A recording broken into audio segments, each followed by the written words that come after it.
Hello, good morning विद्यार्थी मित्रांनो. मी दिगंबर तुम्हा सर्वांचं स्वागत करतो एक्झाम गाईड या तुमच्या आवडत्या यूट्यूब चॅनलवरती. तर विद्यार्थी मित्रांनो, आत्ताच रिसेंटमध्ये जे कर्नाटका इलेक्शन झाले त्याच्यामध्ये आपण पाहिलेले काल सुप्रीम कोर्टाने एक निर्णय दिलेला आहे की जी काही आपली असेंब्ली इलेक्शन झालेले आहे त्याच्यासाठी फ्लोअर टेस्ट घेण्यात येणार आहे. तर आजच्या टॉपिकमध्ये मी तुम्हाला सांगणार आहे नेमकं फ्लोअर टेस्ट म्हणजे असतं काय आणि ती कशासाठी घेतली जाते हे या ओव्हरऑल टॉपिकमध्ये आज मी तुम्हाला समजून जाणार आहे. म्हणजे तुमचा जो फ्लोअर टेस्टशी संबंधित जो काही कन्सेप्ट आहे तो तुमचा या व्हिडिओ लेक्चरमध्ये पूर्णपणे क्लिअर होऊन जाईल. तर ॲक्च्युअल जर याची डेफिनेशन घेतली तर याच्यामध्ये असं सांगितलेलं आहे की आपल्या संविधानामध्ये अशी तरतूद करण्यात आलेली आहे की जेव्हा एखादे असं म्हणजे एखादी पार्टी किंवा जे काही ज्यांनी गव्हर्नमेंट फॉर्म करण्याचा ठराव राज्यपालाकडे दिलेला असतो तो ठराव सत्य आहे की नाही तो पडताळून पाहणे, म्हणजे एक प्रकारचा अविश्वासाचा ठराव तो मान्य करणे न करणे हे चेक करण्यासाठी जी एक टेस्ट घेतली जाते, म्हणजे एक वोटिंग घेतलं जातं, त्याला सिम्पल भाषेमध्ये काय म्हणतात, फ्लोअर टेस्ट असं म्हटलं जातं. एक प्रकारचं जे काही आपले जे काही MLA निवडून आलेले आहेत त्यांची वोटिंग घेतली जाते त्याला काय म्हटलं जातं, फ्लोअर टेस्ट म्हटलं जातं. तर याचा आपल्या कॉन्स्टिट्यूशनमध्ये 356 याच्यामध्ये कॉन्स्टिट्युशनल लॉमध्ये याचा उल्लेख करण्यात आलेला आहे. तर त्याचं जर पाहायला गेलं तर आपण आता कर्नाटकामध्ये जे इलेक्शन झाले त्याच्यामध्ये आपण जर पाहाल तर टोटल 224 सीट्स होत्या. 224 सीट्स होत्या तर त्याच्यापैकी 2 सीट्स ह्या इलेक्शन झालेले नाहीत, म्हणजे टोटल 222 झाले आणि मेजॉरिटी अचीव करण्यासाठी 112 सीटची गरज आहे. तर त्याच्यामध्ये सगळ्यात जास्त आपल्याला कोणाला BJPला आहे, त्याच्यानंतर काँग्रेस आणि जे काय उरलेले आहेत ते कोणाची मेजॉरिटी आहे ते JDS यांचे आहे. तर इथं जर पाहायला गेलं तर याच्यामध्ये काय केलेलं आहे, गव्हर्नरनी जी मेजॉरिटी पार्टी आहे जी सगळ्यात मोठी पार्टी आहे त्या पार्टीला गव्हर्नमेंट फॉर्म करण्यासाठी बोलवण्यात आलेलं होतं आणि त्याच्यानंतरही कोर्टाने त्यांना 15 दिवसाचा त्यांचं बहुमत सिद्ध करण्यासाठी टाईम दिलेला होता. पण त्याच्यानंतर जेव्हा JDS आणि काँग्रेस हे दोन पक्ष एकत्र राहिले, त्यांची अलायन्स झाली, तेव्हा त्यांना सार्वत्रिक बहुमत मिळालं कारण त्यांच्या सीट ह्या 112पेक्षा जास्त होत्या. तर त्याच्यामुळे त्यांनी सुप्रीम कोर्टामध्ये धाव घेतली आणि सुप्रीम कोर्टाने त्यांना 15 दिवसाऐवजी 1 दिवसाचा वेळ दिलेला आहे आणि आज सायंकाळी 4 वाजता ते फ्लोअर टेस्ट होणार आहे. तर फ्लोअर टेस्ट म्हणजे सिम्पली काय करणार आहेत की सगळ्या MLAचं मतदान घेतलं जातं.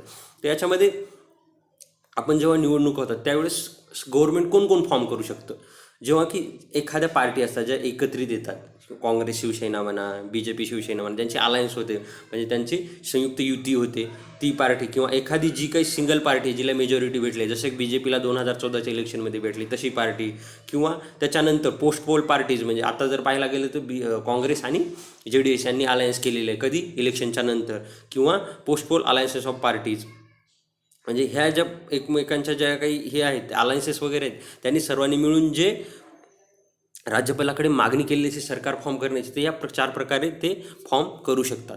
तर आपल्याला पाहून घ्यायचं आहे की याच्यामध्ये फ्लोअर टेस्ट म्हणजे सिम्पली काय असतं किंवा याच्यामध्ये काय केलं जातं की जे काही तुमचे टोटल MLA आहे, आता समजा काँग्रेस आहे किंवा JDS आहे आणि BJP आहे. आता JDS आणि काँग्रेस यांनी एकत्रितपणे सांगितलेलं आहे की बाबा आम्हीच गव्हर्नमेंट फॉर्म करणार तर आमच्याकडे मेजॉरिटी आहे, आणि आता सध्या BJP म्हणतो की आमच्याकडे मेजॉरिटी. मग आता हे सिद्ध कसे करणार, तर याच्यामध्ये पाहायला गेलं तर आपल्याला दोघांना किती सीट पाहिजे, 112 पाहिजे. त्या जर का JDS आणि काँग्रेस यांनी दोघांनी एकत्रितपणे जर त्यांनी गव्हर्नरकडे मागणी केली त्यांच्या 112पेक्षा जास्त सीट होतात, पण BJPच्या ऑलरेडी 104च आहे.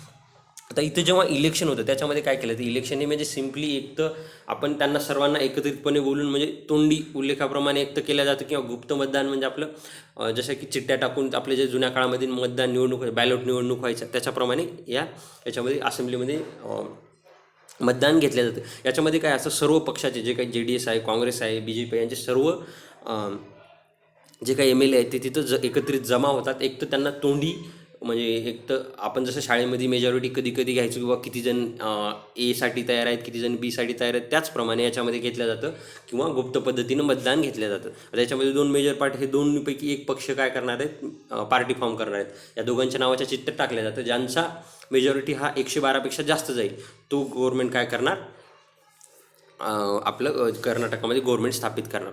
आणि तत्पूर्वी जर का एखाद्या वेळेस टाय झाला दोन्ही पक्षांना बरोबर, JDS आणि काँग्रेस अलायन्स आणि BJP या दोघांनाही काय झालं की बाबा दोघांचे इक्वल झालं, तर त्यावेळेस जो असेंब्लीचा स्पीकर असतो त्याचं मतदान हे फायनल मतदान ठरलं जातं, कारण 2 टाय झाल्याच्यानंतर त्यांचं वोट हे ग्राह्य दिलं जातं. आता याच्यामध्ये कंपोजिट फ्लोअर टेस्ट म्हणजे काय असतं, कंपोजिट फ्लोअर टेस्ट म्हणजे सिम्पली की जेव्हा एकापेक्षा जास्त गव्हर्नमेंट हे म्हणजे जास्त पार्ट्या ह्या किंवा अलायन्सेस ह्या गव्हर्नमेंटकडे म्हणजे गव्हर्नरकडे मागणी करतात की आम्ही सरकार स्थापन करण्यास तयार आहोत. जसं की आता जर कर्नाटकमध्ये पाहायला गेलं तर एक तर BJP पण म्हणते आम्ही गव्हर्नमेंट फॉर्म करणार आणि JDU प्लस काँग्रेस अलायन्स पण म्हणते. त्यावेळेस आज जी संध्याकाळी 4 वाजता टेस्ट होणार आहे ती कोणती होणार आहे? कंपोजिट फ्लोअर टेस्ट होणार आहे. ते सिम्पली म्हणजे फ्लोअर टेस्ट म्हणजे असं काही वेगळं नाही आहे. हे फक्त एक प्रकारचं एक ट्रान्सपरन्सी वाढवण्यासाठी आणि एक प्रकारचं छोटंसं मतदान घेतलं जातं MLAमध्ये की बाबा किती जणं BJPच्या साईडने आहेत आणि किती जणं काँग्रेस JDSच्या अलायन्सच्या साईडने आहेत. तर याच्यामध्ये एक तुम्हाला महत्त्वाचं लक्षात ठेवायचं झालं तर प्रोटेम हा म्हणून एक टेम्पररी असेंब्ली स्पीकर हे अपॉइंट केला जातो. याला गव्हर्नरद्वारे शपथ दिल्या जाते. त्यांचं नाव आहे KG बोपिया. हे आजचेच टेम्पररी स्पीकर राहणार आहेत. हे तुम्हाला लक्षात ठेवायचं. हे कधी कधी तुम्हाला एक्झाममध्ये विचारलं जातं प्रोटेम्प म्हणजे काय आणि KG बोपिया हे ते आजच्या जे काही सायंकाळी फ्लोअर टेस्ट होणार आहे त्याच्यामध्ये ते प्रमुख असेंब्ली स्पीकर म्हणून कार्यरत काम पाहतील. तर हे ओव्हरऑल झालं आपलं व नेमकं प्रोटेस्ट म्हणजे काय, आपले फ्लोअर टेस्ट म्हणजे काय असतं आणि त्याचा कशाप्रकारे आपल्या राजकारणामध्ये यूज केला जातो. थँक्यू विद्यार्थी मित्रांनो. आणि तुम्हाला हा व्हिडिओ आवडला असेल जरूर लाईक करा आणि तुमच्या विद्यार्थी मित्रांसोबत जरूर शेअर करा.